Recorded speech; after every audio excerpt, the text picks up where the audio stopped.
All right, now we're going to talk about this group called the Bruderhof, and this is the smallest of the four groups. The Mennonites are the biggest, the Hutterites following them, and then the Amish, and then the Bruderhof.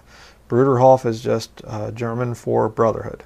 That's all it means. And, you know, again, check out the old Catholic/Masonic term there, the brotherhood, you know, the fatherhood, the fraternity, you know. Of course, I'm sure there's no tie-ins to the Masonic Lodge or anything like that. Yeah, right. We're going to see about that as we go into this video. But there's actually a Franciscan monk, Father Benedict Groeschel, and he has a show in New York City, and he actually is interviewing the head of the Bruderhof cult. Let's watch some of this.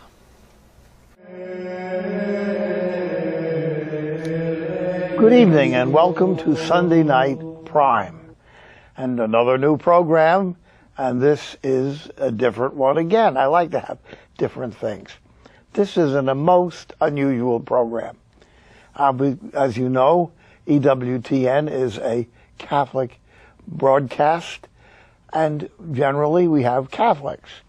Once in a rare while we have Protestant people on our program, but usually with some Catholics. But tonight we have just Protestants. Okay, I think that's kind of funny. He says, you know, we have Protestants here tonight. No, you're just all a bunch of Catholics. Okay, the Bruderhof, they are Catholic. They're not Anabaptist. They're not some kind of Bible-believing Christians or something. They're Catholics, and we're going to see as we continue that he actually just basically comes right out and says it. The Protestant Reformation is all about people that protest certain abuses of Catholicism, but they don't want to abolish Catholicism. They just want to reform it, remold it. And I can tell you right now, anybody that meets in church buildings is a Protestant. Okay? Why? Because Catholicism, they were the very first ones to take the ancient pagan temples, like of Diana and Artemis and all these other pagan temples from the Greeks, and they Christianized it, and then they worship in them things. So if you have any kind of a temple like that, if you're meeting in a church building anywhere, you are a Protestant. You are reforming what Catholicism originally did. All right? You won't find any teaching in Scripture that says build a church building as a Christian in the New Testament. You're not going to find it. All right? So we're going to watch this video here, and you're not going to believe some of the stuff. I mean, they just come openly right out and say that the Bruderhof they're like monastic Catholics. Let's watch. And we have representatives tonight from the Bruderhof. Very, very interesting people. And I'll tell you this, very Protestant background. And here are books, and some of their books have introductions by the Pope. Figure that one out. Cardinal Ratzinger. So I think that's kind of funny, you know. Some of their books have introductions by the Pope. Figure that one out. It's like we very easily can if you're a Bible-believing Christian. You can look and you can say, yeah, because the Bruderhof are Catholics. This communistic meeting in this commune thing, and you're all giving up this and taking vows of poverty and all this other stuff, and we're going to see that later. They actually do take a vow of poverty. I'm not just joking about that. All this stuff is Catholic. That's why the Pope is endorsing the books of this Bruderhof guy. Let's continue. So, this evening I want to welcome my good friend, Pastor Christoph, and his wife, Verena Arnold. And Christoph's grandfather, Eberhard Arnold, began this movement called the Brotherhood.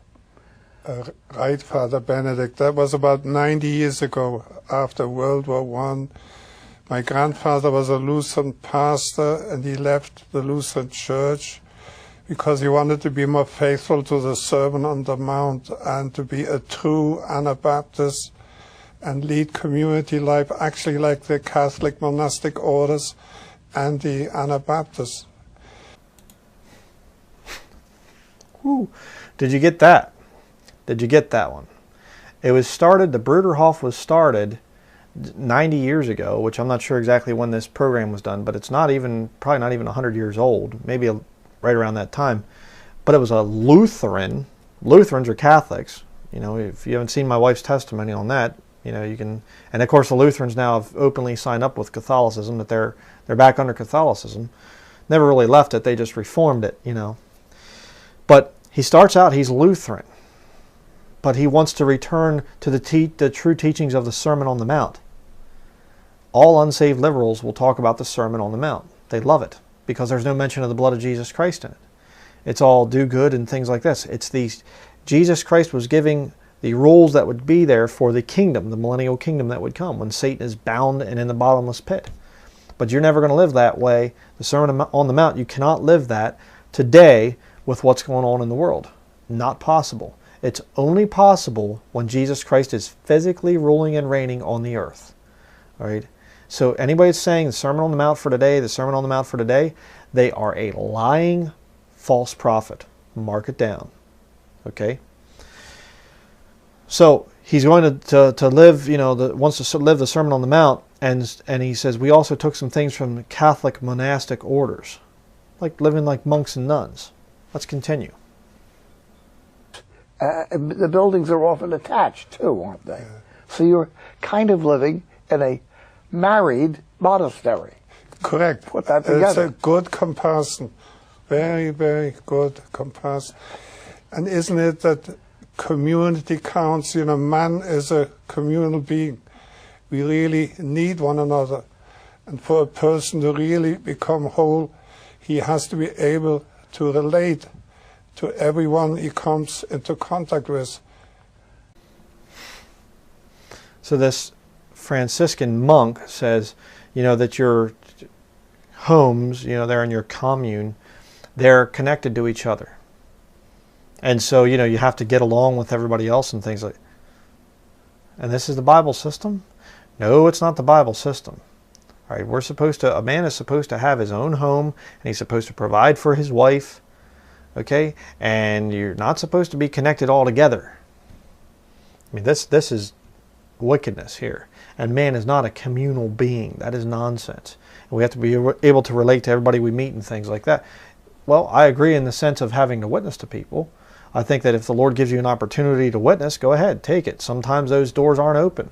Sometimes you'll try to get into witnessing opportunity, and somebody you work with or some guy at the store or wherever, and you can't get an opening there. There's no door of utterance, as the Bible calls it. You know, but to say we have to kind of get along with everybody else and things like that stuff's nonsense. All right, but let's continue. I mean, I'm not sure about others in America, but we are about between 3,000 to 4,000 people now. And right in the New York area. Mostly in New York, but also in Pennsylvania. And one of the signs is that the ladies wear a kerchief. And I was coming throughout the Midwest someplace, and there were several people very plainly dressed, and the women were wearing the kerchiefs. And I went up and spoke to them, and they were not actually members of your group, but they were related to your group. Yes. They know each other. Yes, of course, they are the Amish, which in their clothing are very similar yes. to our brothers and sisters. The Amish and the Mennonites. Yeah, the Mennonites, yes. Yes. So it's a little piece of living history right yes. here in New York City. Yes. Don't be surprised. I think it's funny, you know, you see these women that wear the head coverings, and oftentimes, again, from personal experience, I've seen this, they will run the man. We're going to be talking more about that in the future. My wife and I are going to be doing a video together on the thing of head coverings. What does the Bible actually teach in 1 Corinthians chapter 11? But this thing of, you know, he's like, oh, you got a handkerchief on your head, and she's like, head covering. You know, just like, it's a head covering, how dare you, you know. And they really do count on it for their salvation. I've seen that. And it's so funny because the Bible in 1 Corinthians chapter 11 is talking about, and the first part of it, it's talking about the spiritual covering of a man covering his wife, being there to protect his wife. And it's ironic because, and in the latter part of the passage there on the head covering thing, that whatever, it's actually talking about her hair given her for a covering. And Paul's saying there's no command given here that you have to wear some kind of a cloth covering. So the actual scriptures debunk this thing of wearing these cloth head coverings. But it's ironic because the women that I've seen that wear a head covering, it's almost like it's literally covering up their spiritual requirement to have their husband be their spiritual head. And they'll be very, very feministic and very controlling and domineering. I've seen that thing. I know Michael Pearl has a real good video on that.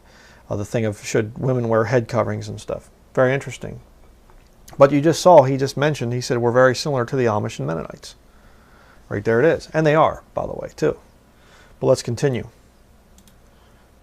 What is something important for us is the Brotherhood has published a number of books by yourself, Johann Christoph Arnold, with a foreword by Mother Teresa. Mother Teresa. Yeah. How's it like this, Maria?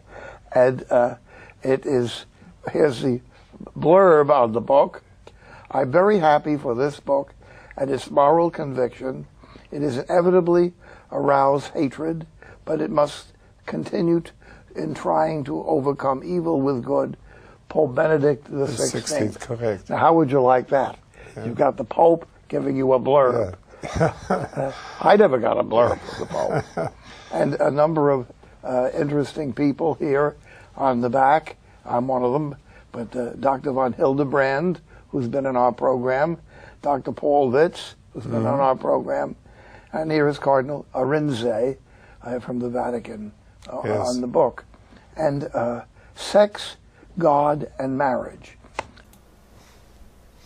Now, why are all those Catholics, including the Pope and Mother Teresa, why are they recommending a book by a Anabaptist? Why? Because they're not Anabaptists, they're Catholics. You know, Pope Benedict, got in trouble a number of years ago because he came out and publicly made the statement. He said the Catholic Church is the only church that there is salvation in. It's the only way to heaven, which is official Catholic doctrine. I mean, that's in their catechism. So why then would he promote a book by separatist Anabaptists? Because they're not. They're Catholic. Crazy. But let's continue. And if I may say this, there was a certain amount of apologetics to pagans. There were some decent, good pagans years ago, like Aristotle and Plato and those people. He's got to just take a minute to apologize to pagans. I don't want to offend pagans, because there were some good ones like Aristotle and Plato, both of which hated God, They were good pagans, And again, understanding what Catholicism is. Catholicism is taking pagan practices and pagan ways and combining it and giving it Christian titles and Christian-sounding things like that. Roman Catholicism is, you go back to the book of Daniel, you have this image, this statue of gold. And the final kingdom is the part iron, part clay.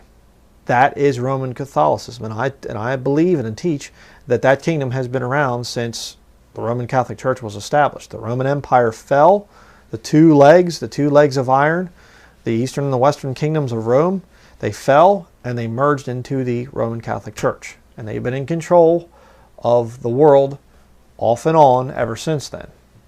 And they do a lot of things behind the scenes, so you can say, don't say, well, the Catholic Church isn't really that powerful. The Vatican really doesn't have much, sway in things. Oh, yeah, they do. Oh, yeah, they do. Especially through the Jesuit order and some of that other stuff. But let's continue. But our belief is very much like the monastic orders, like the Benedictine orders and many, many others. Actually, we have drawn great strengths out of the Catholic monastic orders and feel very much akin in many, many areas with them. There it is. There it is. What more do you need to hear? I mean, We have drawn a lot of strength from we're very much like the Benedictine monks, and we've drawn a lot of strength from the Catholic monastic orders. And earlier he said, yeah, we're just like the Mennonites and the Amish. I mean, right there. And this guy is not just some Bruderhof dude that's, just kind of come out of it or whatever, and he's a secret Catholic. He's the head of the cult. 3,000 to 4,000 strong when this video was made. And he is openly saying, we are like a Catholic monastic order. But let's continue. Now you're going to hear from the guy's son. Let's listen to this. And again, listen for the old Sermon on the Mount thing. Listen to this. My parents joined the community as it was moving through England in the early 40s, and then down to Paraguay where they married. That's where I was born when the community was down there. And then moved up to the States in the early 60s and lived in the community there. And again, what was your view of what was the community doing? The community was trying to live out the Sermon on the Mount, and fled from Hitler, and then had to leave England, came to Paraguay, and then up to the States in the pursuit of living out truly the gospel and the commands of Jesus that are laid out so clearly for us in the Sermon on the Mount. And that simply is the purpose of the Brotherhood. Exactly. To live out the gospel. Yeah, we live out the Sermon on the Mount. Yeah, sure. Sure you do. Sure you do. What these thieves, these lying thieves are trying to do is they're trying to say we can have the kingdom without Jesus Christ. We'll just say he's here among us and in our beliefs. Or if you're a true papist, then you say, the Pope is Jesus Christ. He's the faithful replacement substitute Son of God. Vicarius Filii Dei. There's different interpretations of that in Latin, but it's basically saying the substitute, for God, essentially, is what the whole thing is. And, that's what the Catholics do. That's what the Bruderhof does. That's what the Amish do. That's what a lot of these cults do. They literally are believing that they can have peace on earth. That's why they're post-millennial many times. They'll say, well, we're going to bring in the kingdom. We're going to have the kingdom come. And then Jesus Christ, he'll come back at the end of it. And I talked to this Amishman, this Joseph Yoder guy, or Jonas Yoder, excuse me. And, it was all this, the kingdom, the kingdom, the kingdom, the kingdom, the kingdom. Let me just show you a verse real quick here. You can look this up in your Bible if you have a King James Bible. I don't know what the new ones would say. These new ones are from the Vatican. Anything but a King James Bible for modern Christians. I know you can go back to the Geneva, and the Geneva has a few issues to it, which is why I don't use it. But the New King James, the NIV, the New American Standard Version, the ESV, any of that junk, it comes from the Vatican. Documented fact, you can watch my documentary, The Real Bible Version Issue Exposed, if you want more on that. But Matthew chapter 11 and verse 12, it says, "And from the days of John the Baptist until now, the kingdom of heaven suffereth violence, and the violent take it by force." You say, but that doesn't make sense because the Bruderhof are pacifist. Yeah, okay, the Catholics, they have their armies and things like that. I mean, you can watch any kind of thing where you have a big thing there at St. Peter's Basilica. They'll have armed guards, fully automatic rifles standing there. So yeah, it's a military order. It's a political power, the Vatican. But you say the Bruderhof isn't. We're going to see about that in a later video. This head of the Bruderhof cult thing, is actually, gets a concealed carry permit for a .44 Magnum. It's kind of funny. But the fact of the matter is, if you want to bring in a kingdom right now, and actually, if you want to bring in the kingdom, it's going to be by violence. The kingdom of heaven in your King James Bible is a reference to the physical kingdom, the whole world being controlled from Jerusalem, the city of the great king. It's in Matthew chapter 5. Neither by Jerusalem, for it is the city of the great king. You can't take the kingdom without doing it by force. And you say, well, Jesus will come back and he's the Prince of Peace. He's the Prince of Peace after he kills the Antichrist's army, 200 million man army, and casts the Antichrist and the false prophet down into the lake of fire. So yes, Jesus is going to take it by force. And we, his saints, are also going to be there, you know, taking people to judgment. It's going to be fun. And if these dumb nuts make it through the time of Jacob's trouble, if they don't ever get saved and they don't get out of it, and then they get through the time of Jacob's trouble, we're going to be hunting them down and taking them to Jerusalem to be judged by the king. If they're trusting in their Bruderhof ways and whatever else, they ain't going to be making it into the kingdom. Guarantee it. But let's watch the next clip. And Paul and I had the joy of traveling with Stephen MacDonald to first to Belfast, Ireland, to talk about forgiveness to the Catholics and the Protestants. And then we traveled to Israel to talk to the Palestinians and the Jews and forgiveness. In Israel, they do not want to hear that word forgive. It's like an F word. They don't want to hear that anyone advocating for forgiveness, they do not like it. But it's a very, very needed message. Again, it's like right there. I mean, what is the Antichrist going to do? He is going to bring that reconciliation between Protestants and Catholics. He's also going to bring peace between the Palestinians and the Jews. Sign a peace treaty. It's a very needed message. Yeah, that's why your Antichrist that's coming, you're going to just love him and fall down and worship him. Continuing.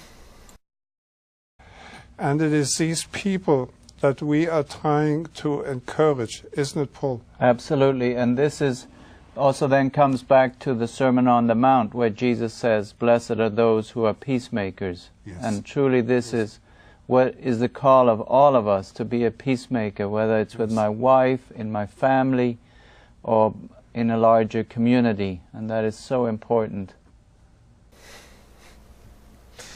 Blessed are the peacemakers that, you know, give up Bible standards and don't carry around King James Bibles and say, hey, you're wrong for this and you're wrong for that. Let me show you the truth. That's not being a peacemaker according to this nonsense here. Being a peacemaker according to these weirdos is dropping all your differences and not standing for absolute truth. Even though the Bible plainly teaches that Jesus Christ is the way, the truth, and the life, and no man cometh unto the Father but by me. Jesus says in John chapter 14, verse 6. There is no other way to heaven than Jesus Christ. We can't reconcile with Catholics. They teach that salvation is through eating Jesus Christ. Okay, even though Jesus, in the same passage there where it's talking about eating my flesh and drinking my blood, he says, the flesh profiteth nothing, it's the spirit that quickeneth. You know? So, and you know, as I said in my video, 13 reasons why every Christian must reject the Mass, Jesus Christ is physically present. I mean, if his flesh and blood, and that's what they teach the host and the wine becomes, if it can save you, then go up and take a bite out of Jesus when he was here on the earth. You know, and he did the Last Supper before he died on the cross. If the Last Supper is salvation, why die on the cross? It's kind of a dumb thing to do. And why all this talk about faith in the finished work of Jesus Christ? You know, if you can earn your way or if you can eat your way to heaven.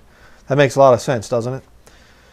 Let's watch one other clip here, and then we're going to go on to another subject here with the Bruderhof. I'm actually going to show you videos from their YouTube channel.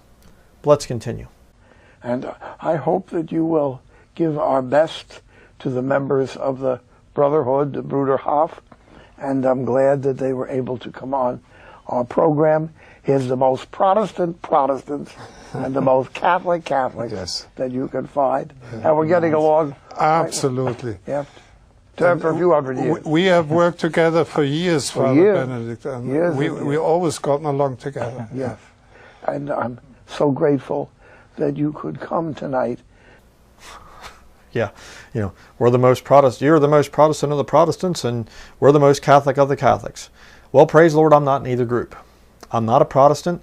I protest the Catholic system, the Catholic whore, but I don't seek to reform it. Okay, I seek to get people out of that system because God's wrath and judgment is coming upon it in Revelation chapter 17 and 18.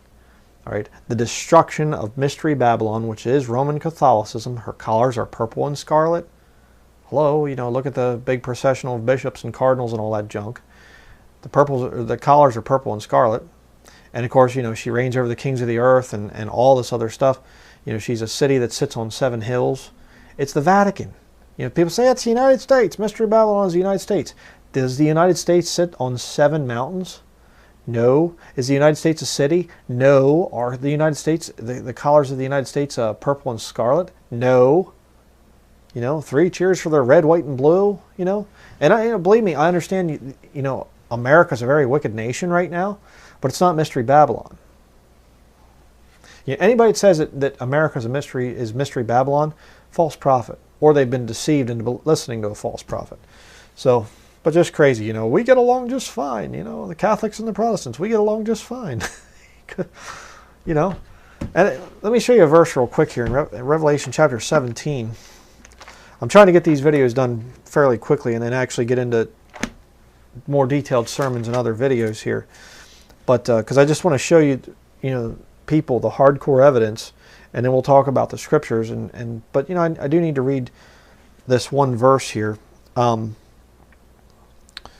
Let's see, where are we at here? Revelation chapter 17. Yeah, verse 5. And upon her forehead was a name written, Mystery Babylon the Great, the mother of harlots and abominations of the earth. Okay? She's a mother. It isn't just her. Catholicism has many daughters. They're called Protestants. They're called Muslims. We like to call them Muslims. You know, they're called Buddhists. They're called all these different cults out there. The Hindus, the atheism. Atheism goes back to Catholicism.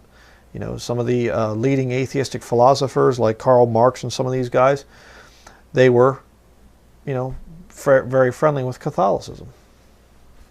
So, you know, again, the Jesuits, their ploy is to bring all people back under the control of the Roman Catholic Church. And so they start all kinds of movements and all kinds of daughters, you know, daughters of the harlot, and they slowly start to draw you back to Rome. And that's exactly what's going on. That's why a real Bible-believing ministry, a real, truly saved Christian ministry, will be very, very much opposed to the Vatican and the Protestants and all the other daughters of the harlot. Okay, so if you ever listen to a ministry out there, and there are a lot of ministries out there, I can't say I recommend such and such and such, all these different guys. You know, you just have to kind of wade through that thing yourself. I will say Chick Publications puts out some really good information, and they're called Catholic Hate Group and stuff. When you hear that, there's a pretty good chance that you can listen to that group. But when you hear them covering up for the Vatican and things like that, oh, I'd be real careful. I'd be real careful. But let's watch an actual video from the Bruderhof YouTube channel. And again, remember the Hutterite thing that they give up, they don't have any, you know, income and whatever else. Watch this. Except for just a few dollars, you know, to buy some things. Watch.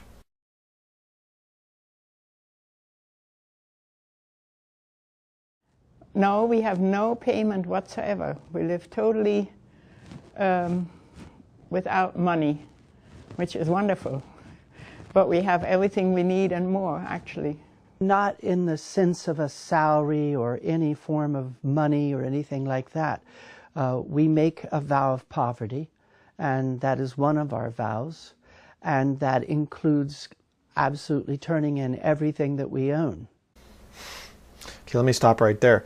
Another classic thing that cults will do, they will say, you come here and you give us all of your money.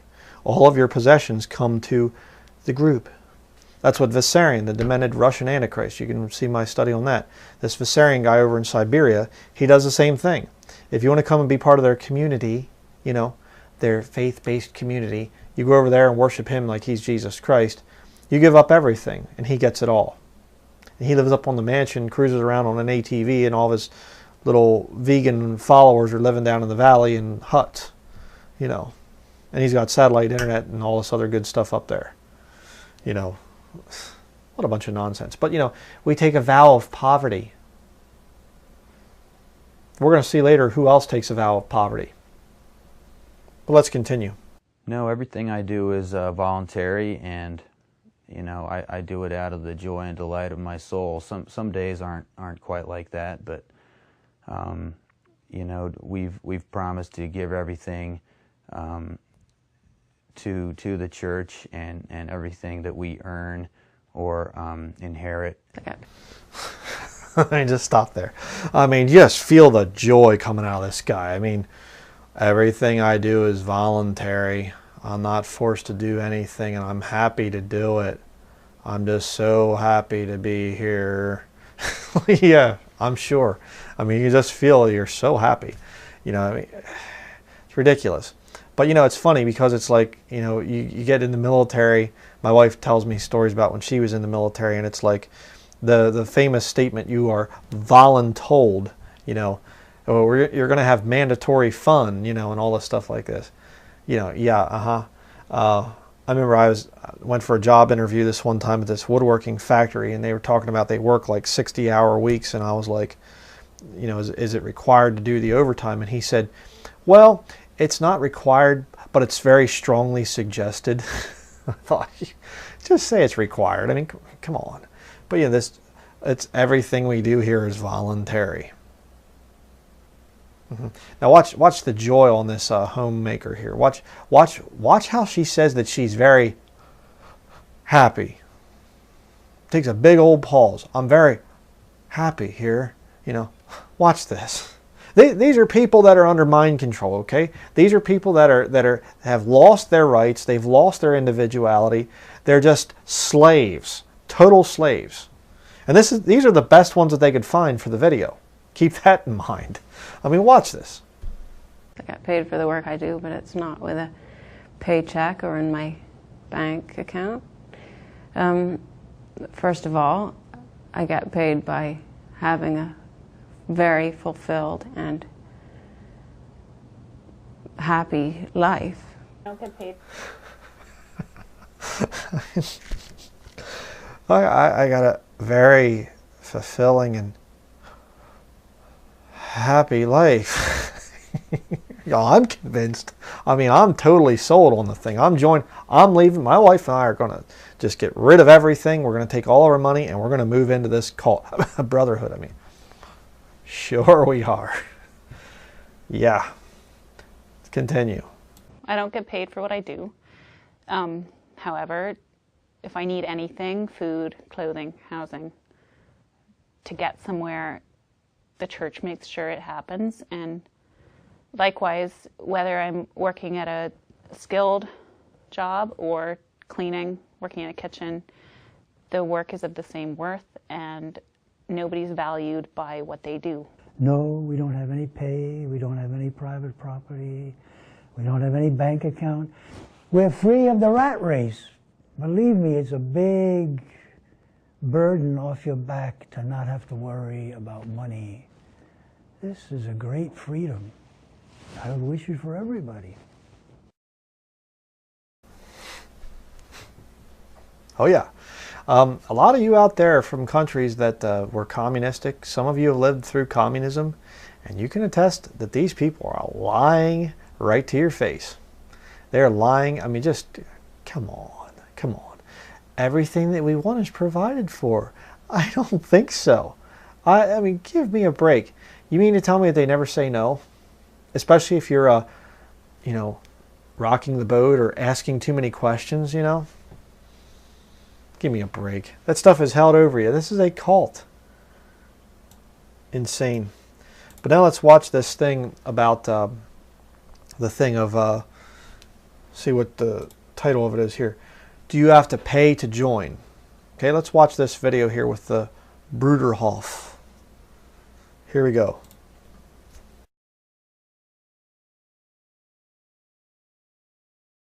Well, you don't have to pay money, but you do have to give up pretty much everything to follow Jesus and to be part of the community. But it's a joyful giving up, as I said, life without the rat race and without having to constantly worry about money is a great burden lifted off of your back, and it's a great freedom to follow what's important, which is the spiritual side of life. So that's what I would tell you. Let me just pause for a minute. Yeah, it's a great burden, you know, lifted off of your back. You know, you don't have to worry about that thing there anymore. You know, you don't have to worry about that nasty old wallet filled with money. Oh no, you know. And again, Please show me in any dispensation, show me where this teaching is.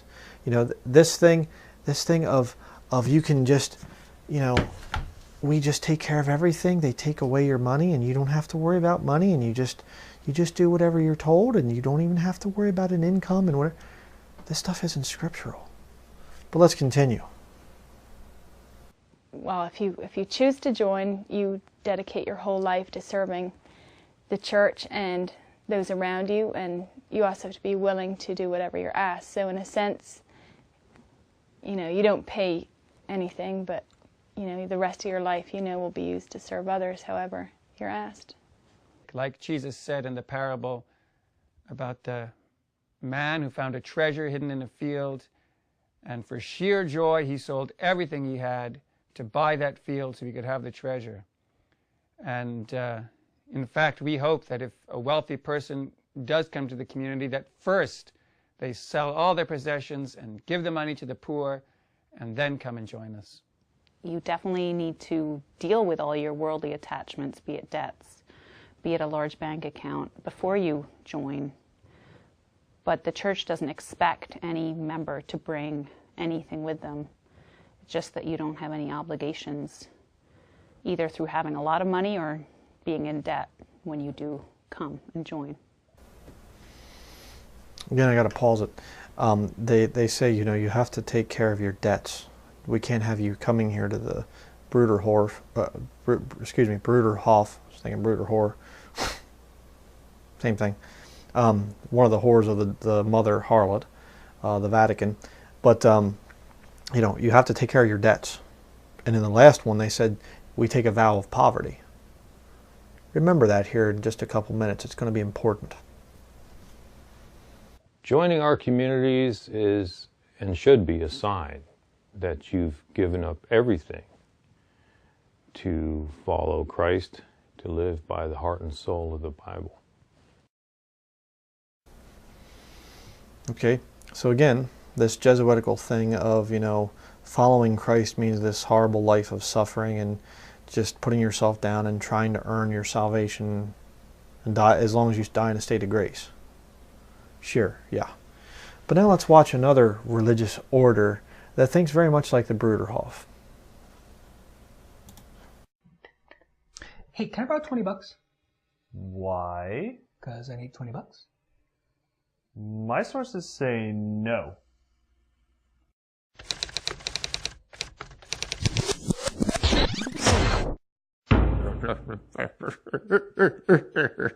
So okay, here's the question. Can you enter the Jesuits if you have a ton of credit card debt or student loans? Yeah, things have changed since the 1500s, Iggy. People have loans, trust me. The important thing is whether it's personal debt or student loans. So, for instance, I put myself through school and have a BA in communications. Hooray! I maxed out my credit card buying apps on iTunes. No, seriously though, there are tons of reasons why people have personal and educational debt. We get that. Personal debt's going to include things like credit card debt, car payments, and mortgages.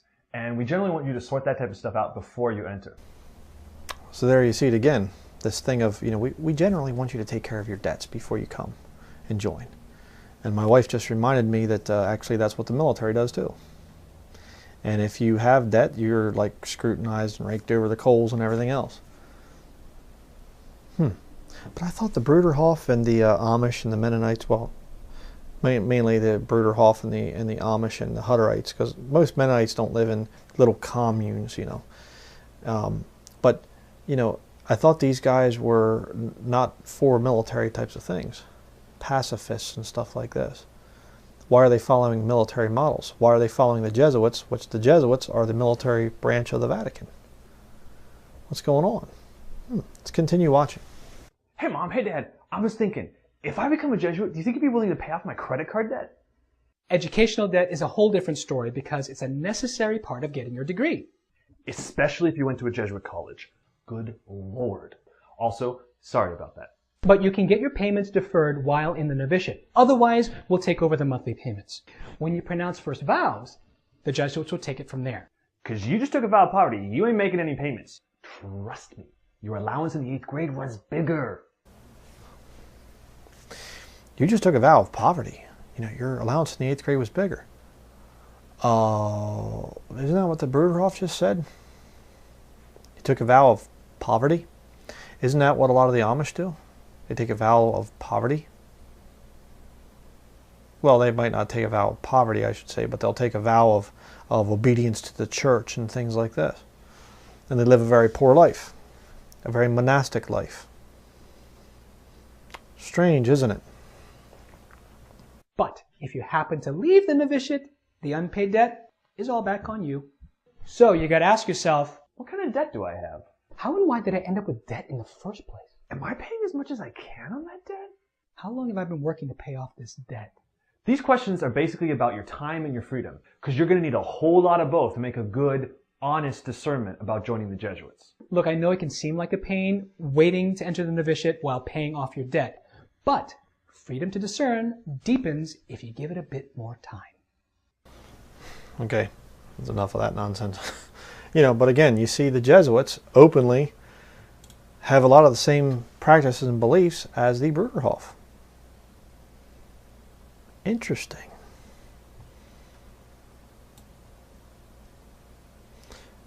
Now we're going to watch a little bit of a video here where an actual cardinal, Catholic cardinal, goes and visits the Bruderhof community. And they get along just fine. They're wonderful friends. Let's watch this. On August 15th, 2012, the Bruderhof community in Riften, New York was honored to welcome a good friend, Cardinal Timothy Dolan.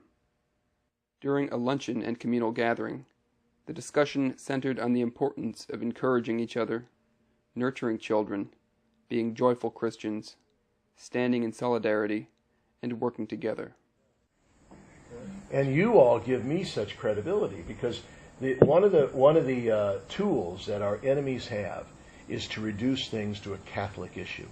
Whether it be pro-life, whether it be pro-marriage, whether it be defense of religious freedom, they will say it's those damn Catholics trying to impose their views on everybody. It's a human issue.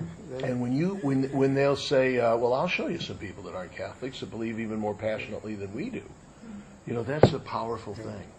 It was a survival of mankind. Sure it is. We stick together. Yeah, these are issues of natural law and human reason. And that is why there's this beauty in welcoming children in the name of Jesus. Yes. Because they are that bring us the love of Jesus and, You are right. and the hope of Jesus. You are right. Rejoice in the Lord always, and again I say rejoice. Rejoice in the Lord always. So, Brother Timothy, if you could say a little blessing for our beloved Asia, what's the second name? Maria Swinger. You bet. Okay. Yeah, that happened a lot back with Anabaptists, like, you know, the real ones, like, you know, the Huguenots and that were hunted down in France and slaughtered by the Vatican. And the Waldensians, you know, they were hunted down and slaughtered by the Vatican, and the Vaudois and the Paulicians and the Donatists and all the other groups that were real Anabaptists. Yeah, they got along real good with, you know, Catholic cardinals, and they sat down together, and the Catholic cardinal said, I just think you guys are wonderful. Sure, let's continue. Now, it would mean a lot to us, Brother Timothy, if you could have a few words for our community, what you feel is important to us Christians here in this country in a time of real confusion, where the witness of Jesus really needs to be proclaimed like never before, and how we can do that together. You bet, Pastor Arnold, and your beloved wife and Art, and my brothers and sisters all in Christ. Thank you. Thank you for your gracious welcome. Thank you for your ever warm hospitality. I feel very much at home here. I hope it's evident. You make me feel at home, and I love you all very much. And I deeply appreciate the support, the prayer, and the encouragement that you give. Those of us who are a little older rejoice in this day, because it wasn't long ago that even within the Christian family we were at odds, and we didn't savor one another's company. and we didn't work together, and we spent more time criticizing one another than in working together. And thanks be to the grace and mercy of Jesus, those days are mostly behind us. There's still a lot of work to do. And that's crystallized here when you welcome me here, as you have in the past, and as please God you will very often in the future. Just a couple things. First of all, we need to stay together more than ever, because our enemies do, don't they? Our enemies are united. Satan is a tremendously effective general. Satan is one of the shrewdest leaders ever, and Satan is extraordinarily powerful. There's only one more powerful and effective than him, and that's Jesus. And unless the followers of Jesus stay together, we're going to go down together, because Satan has organized our enemies. So we need to stay together. Pope John Paul II had that beautiful word, solidarity, remember? He made it a household word, solidarity. We're together. We're not in this alone. And so we need one another. And that's the first thing I would thank you for and encourage you to, the solidarity that we need.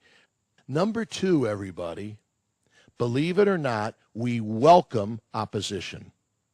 And the more that people harass us, the more that people ridicule us, the more that people disdain us, the more that people attack us, the more we say we're on the right track. Because Jesus said, woe to you when people speak well of you. Blessed are you when they persecute you, because they did that to the prophets.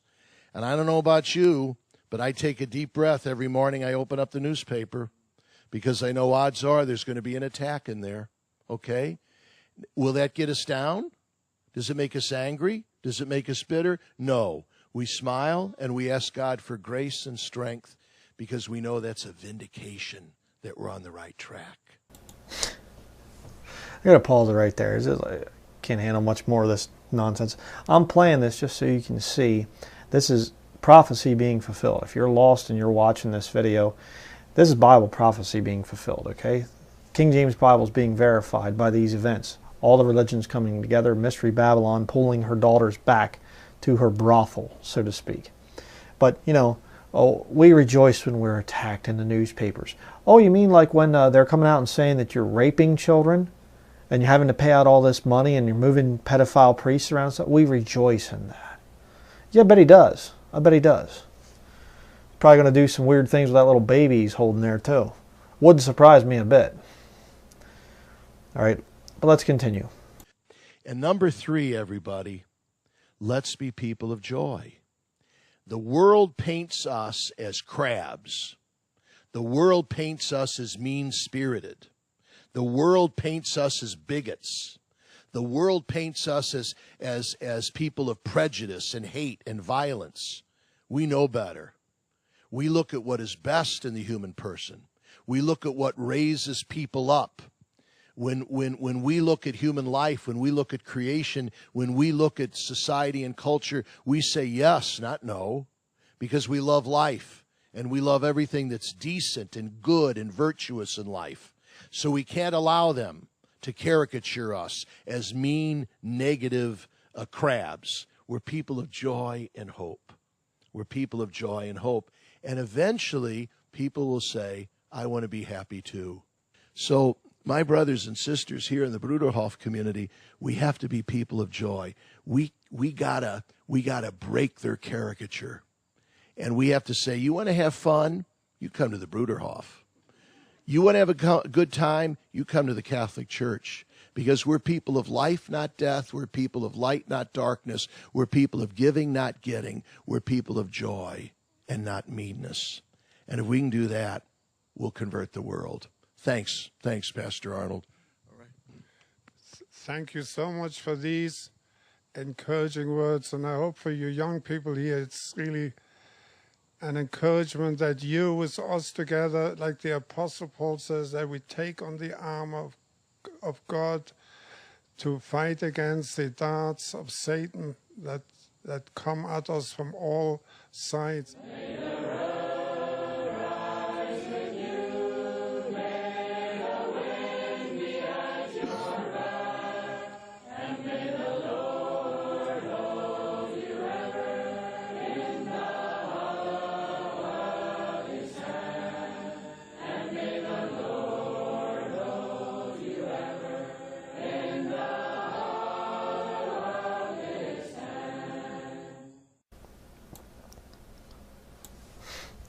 Pretty disgusting, isn't it? Just terrible. You know, and all, the Catholic Church has been caricatured as being hateful and things. Oh yeah, just killing, you know, millions of Christians down through the years, and bringing in the Dark Ages and all the other things, and still murdering people all over the world. You know, just disgusting. But to close out the video here, and I'm just going to play this video, and then that'll be the end. It'll go to the salvation message. But to close out the video, I found an old local news report on the Bruderhof cult. You're going to see the head of the thing, this guy right there. You probably can't see too good in the thing, but this Arnold guy, is Pastor Arnold. You're going to see him as a younger man. And there's a lot of controversy surrounding people left the Bruderhof, and it's just this cult-like shunning, excommunication, just like the Amish do. But the Bruderhof takes it to the next level. They're wiretapping people's phones. I mean, it's like an intelligence agency with harassment, death threats against former members, calling them up on the phone, threatening them, you know, trying to kill them and stuff like this. And the guy knows about it. This Arnold guy, he knows about it. He's like, oh, I didn't condone it, but, you know, it's like you can kind of understand it and whatever. Very, very dangerous organization, this Bruderhof thing. And again, I didn't even know what this was. I never even heard of the Bruderhof until we did this study. I had heard a little bit about the Hutterites. Of course, the Amish and Mennonites, I knew plenty about that, being from Lancaster County, Pennsylvania. But the Bruderhof, I'd never even heard of this thing. So if you hear about this Bruderhof cult, these people are lost. Very, very, very lost. Very, very wicked. Okay, so we're going to watch this video here at the end. You're going to see some really crazy stuff, and that's going to be it. It's going to go into the salvation message, and going to be doing an upcoming book review of this book written by Amish. Beware of spiritual arrogance. And you're going to see actually the people who wrote it are spiritually arrogant. But that will be it for this video. Please watch the rest of it here. It's some really amazing information. And then watch the salvation message if you don't know for sure where you're going to go when you die. So that will be it. Thank you for watching. And watch the rest of the video. You aren't going to believe some of this information. You're watching Chronicle, New England's only nightly news magazine.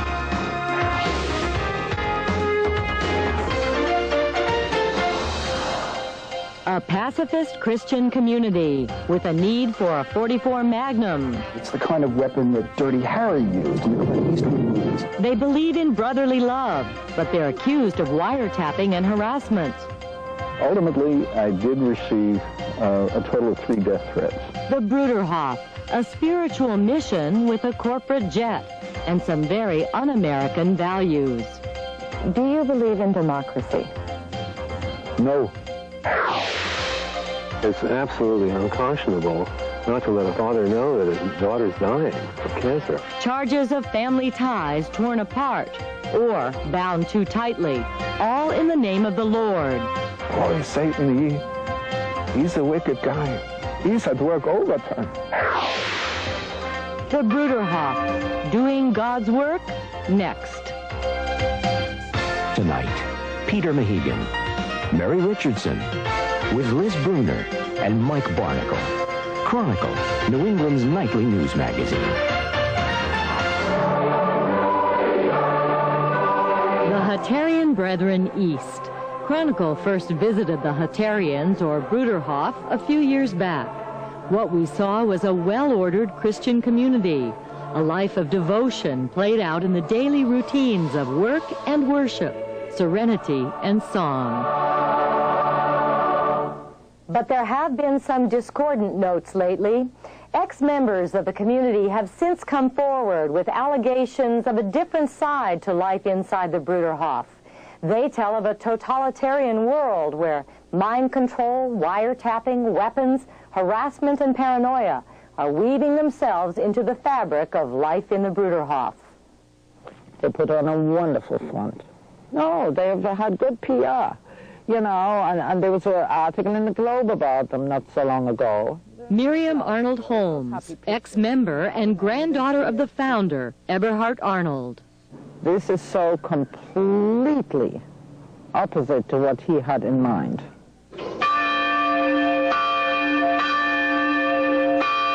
What Eberhard Arnold had in mind was the kingdom of God come to earth, a radical pacifist Christian community where everything is shared and ego and selfishness are sacrificed at the altar of the common higher good.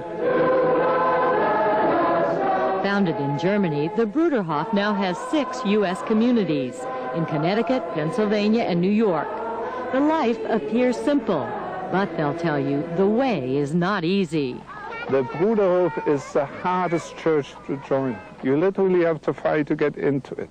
Christoph Arnold is also a grandchild of the founder, and like his father before him, he's become leader of this community of 2,200. It's an experiment. Does this work? For us, it's no experiment. It's a commitment. For us, it means life. It means everything. If it would be an experiment, I wouldn't be here. Many are not. KIT, or Keep in Touch, is a newsletter that acts as a sounding board for ex-Bruderhof members. KIT was started by Ramon Sender, a one-time Bruderhof novice who dropped out of the community and then lost touch with his daughter, who remained behind. A few years ago, Sender tried once again to contact her, only to be told she had died. Do you blame the Bruderhof at the end for not letting you know that she was sick? I think it's absolutely unconscionable not to let a father know that his daughter's dying of cancer. I think it's the most horrible thing in the world. Sender's experience is shared by other ex-members who claim the Bruderhof pressures their relatives into cutting off family communications. I think we were very, very badly marked by our experience. Tension mounted this summer when the Bruderhof was accused of trying to plant a recording device at a meeting of ex-Bruderhof members. Yeah, we're out to destroy the Bruderhof. We're out to destroy it as it is currently governed. Blair Purcell, whose wife grew up in the Bruderhof and hasn't seen her parents in years, says the attempted bugging of the Kingston Conference is part of a larger pattern of harassment the Bruderhof has launched against its critics.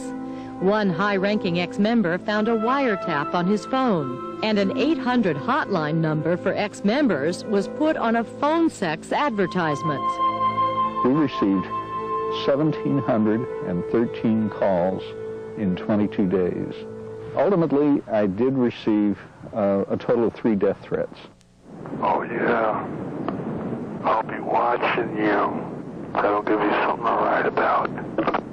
A trace on the calls revealed that most came from New York State, near the Bruderhof's Woodcrest community.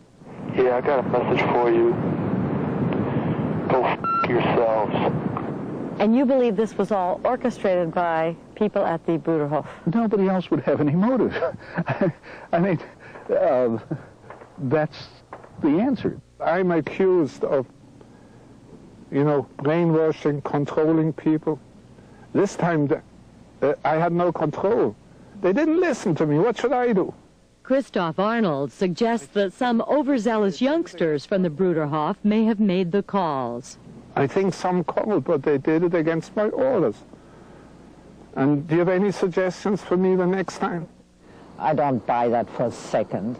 But this guy, what he says goes, and if you say anything against him, you're out. And the leadership in the Bruderhof is really into power, and the only way they can have that power is by knowing exactly what's going on. How about wiretapping? I didn't have anything to do with it. So, you would also like to know what's happening, wouldn't you? If, people get together about your family and so on. So we're also human beings who do mistakes.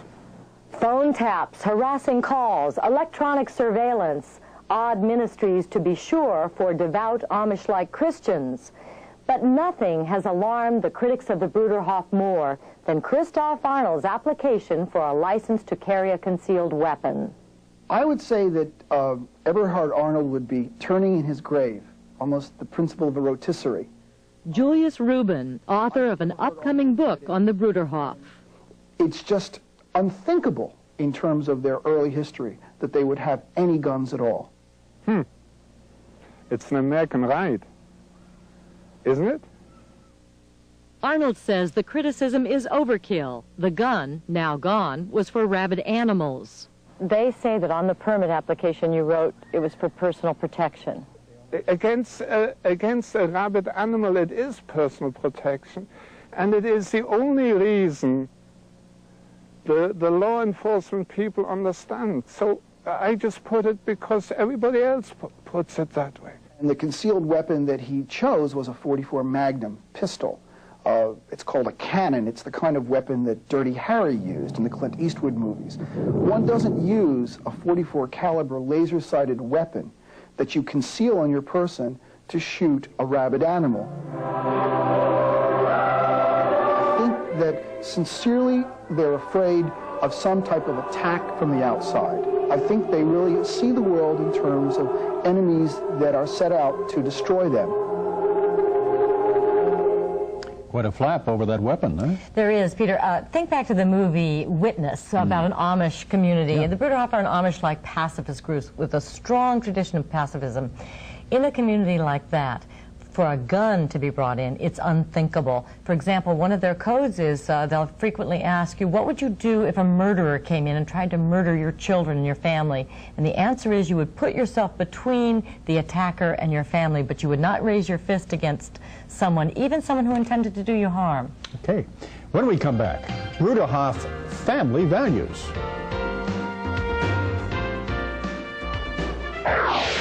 Coming up later, the vow of poverty, jettisoned, and next, cut off from her family, Susanna's story. I felt that if that's what God was, what they were representing, then I didn't want to have a part of it.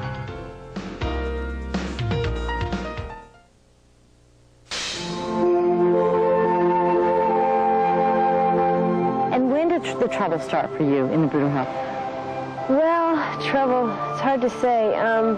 I think I realized, that I felt that I should leave or wanted to leave by the time I was 12, I would say, because I felt that if that's what God was, what they were representing, then I didn't want to have a part of it. Susanna Zumpy always had trouble fitting into the restrictive lifestyle of the Bruderhof. She had to make public confessions to such crimes as shaving her legs or listening to Simon and Garfunkel, for example. But at the age of 12, a far more potent evil entered her life. In this sexually reactionary community where hand-holding and flirting are considered the work of the devil, Susanna claims an older male member of the Bruderhof sexually molested her in the shower.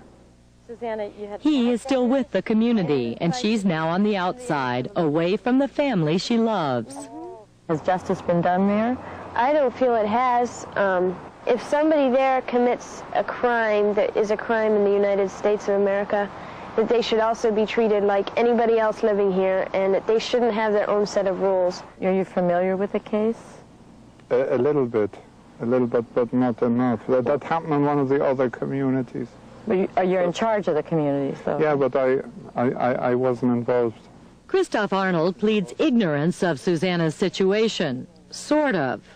I think Susanna's also exaggerating it. Because I've read her letters in Kid. And you can't believe everything she says. Susanna now lives with her brother Dieter, who left the Bruderhof 10 years earlier. Their parents are still with the Bruderhof. Doesn't that hurt as a daughter? Very much it does. I always thought that they would just stick up for me, but I guess I was naive. I mean, I don't think we'll ever be together as a family, and I pretty much accepted that now. Often, broken families are the result of the Bruderhof practice of church discipline, which involves various degrees of exclusion or shunning. Sometimes members are not allowed to talk to others for a few days. More serious offenders are separated from their families and sent outside the community for a longer time. We were always told that everybody on the outside is evil. Miriam Arnold Holmes was excluded for 2 years inside the community. No one spoke to her, no one ate with her, she was a virtual untouchable.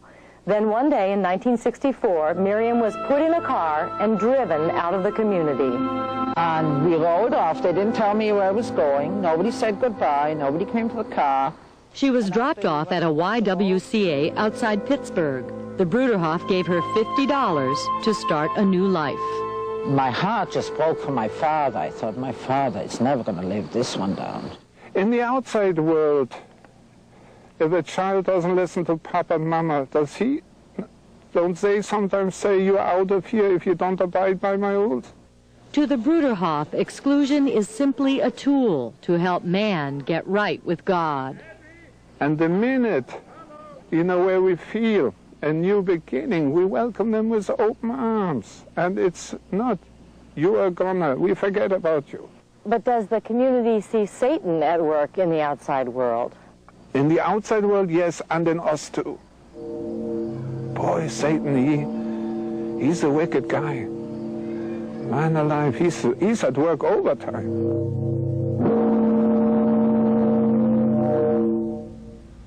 Tough on these family members to be separated like that. Yes, and they're so separated. It's as if they live on different planets once family members have left the community. Just last week, a young man named Andrew Baisley called to speak to his mother, who was gravely ill, and was told that his mother had in fact died. He had not been informed, and he was told that he would not be welcome to attend her funeral. Andrew decided to go anyway, and in fact was welcomed, and his grandparents offered him some refreshment and felt better for it. But it's very difficult. The community says they don't stand in the way. They just follow the person's wishes, and they will inform people if they're told to do so. All right. When we come back, politics, religion, and Satan, a dangerous mix. Tomorrow, a bargain hunter's guide to the outlets of Kittery, Maine. And next, breeding the Bruderhof way.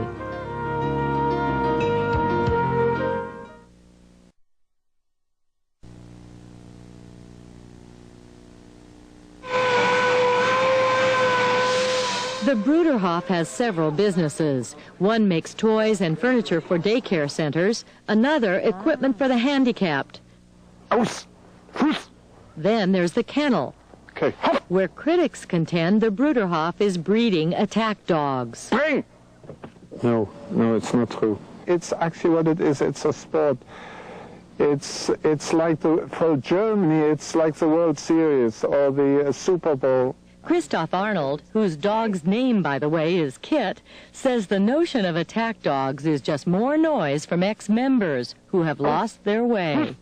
I feel very sorry for them, because actually deep down they love the community, yet they do not want to take the commitment upon themselves.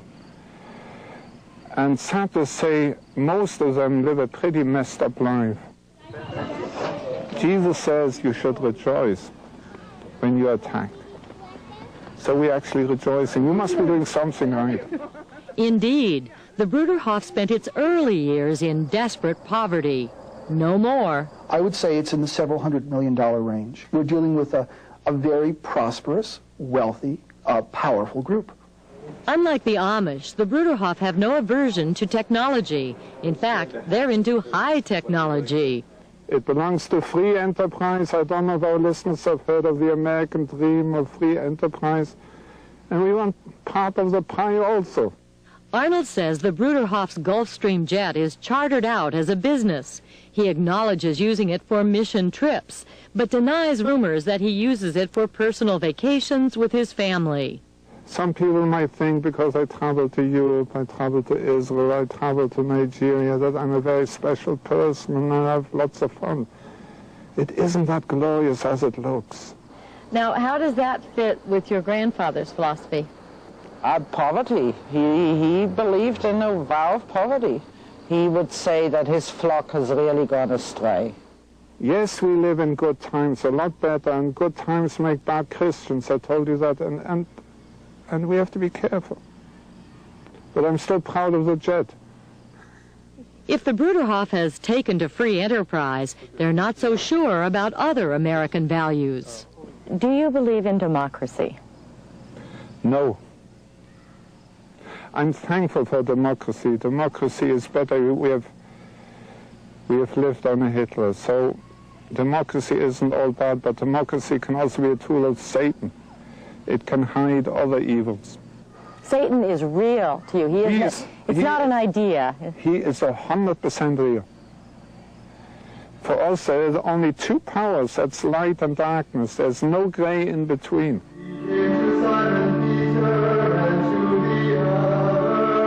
That tendency to see the world in terms of black and white, light and darkness, in or out, us or them, may make finding middle ground difficult.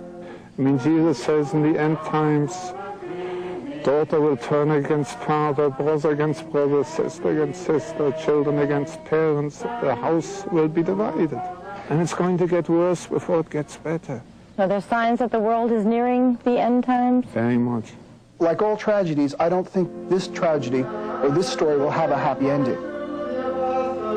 I think it's possible that, like other groups, such as the Branch Davidians, that they could become convinced that this was the end time, that the attack made by ex-members, by sociologists, possibly by congressional or governmental investigations would be the end of the world.